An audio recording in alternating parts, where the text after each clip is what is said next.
today's video, we discuss a question that many of our MSO and telemedicine company clients raise, which is which personnel have to be hired by the Professional Medical Corporation, or PC, and which ones can be hired by the MSO or the telemedicine platform. This is one of many questions that healthcare law simply does not answer. That's right, you see, the law doesn't tell you, here's how you do it, here's how you create a compliant company that can offer telemedicine services online. Simply check off all the boxes and presto, you're compliant.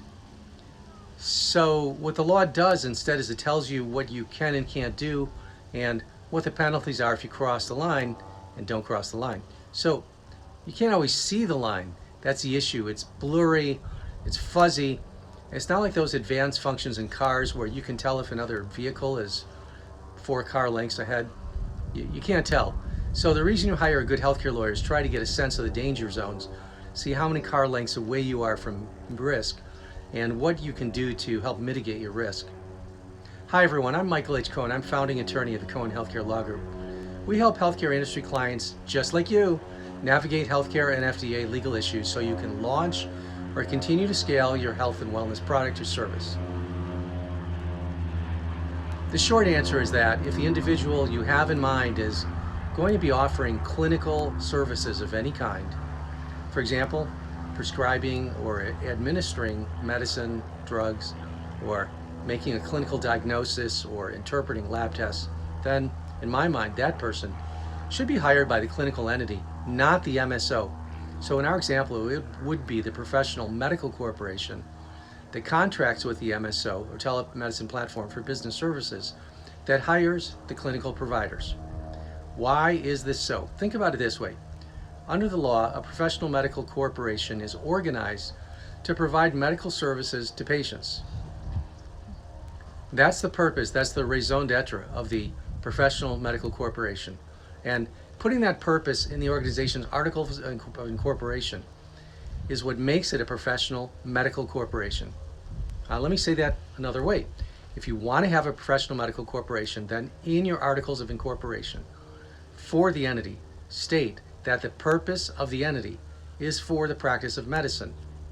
That is, to provide patients with medical services. Also have the designated percentage of physicians, obviously, as the shareholders, directors, etc.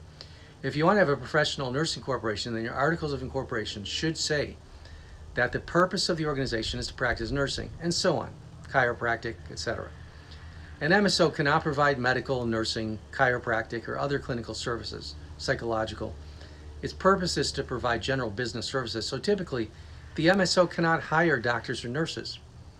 Another piece of the logic here is the prohibition against CPM or CPOM, corporate practice of medicine. By definition, lay corporations can't practice medicine, can't practice psychology, can't practice nursing. Now, some states are stricter, some states are looser in their enforcement of the corporate practice of medicine or psychology prohibition. So you'll want to check your own state with your attorney. When our clients are telemedicine platforms and MSOs, they tend to be the ones that want to capture the value, the dollar value, so they can exit and have the staff under them, most of the staff. So typically they ask, well, what about health coaches? And what about those providing nutritional advice? The answer depends a lot, first of all, on state law, and then whether these individuals truly are in a coaching function or could be considered to be engaged in clinical practice, depending on what they do. To review the slippery slope between coaching and clinical practice, please take a look at some of our other videos on the subject. Also, the particular state only allows licensed persons to practice nutrition. It might be less risky to have these individuals in their own professional corporation, if allowed. Now, there are, again, nuances here, which is why it does behoove you to have an experienced healthcare attorney who has a good view of what's going on across states. Thanks for watching. If you still have questions, click on the link below, CohenHealthcareLaw.com, to send us a message or book an appointment. Here's to the success of your healthcare venture. We look forward to seeing you soon.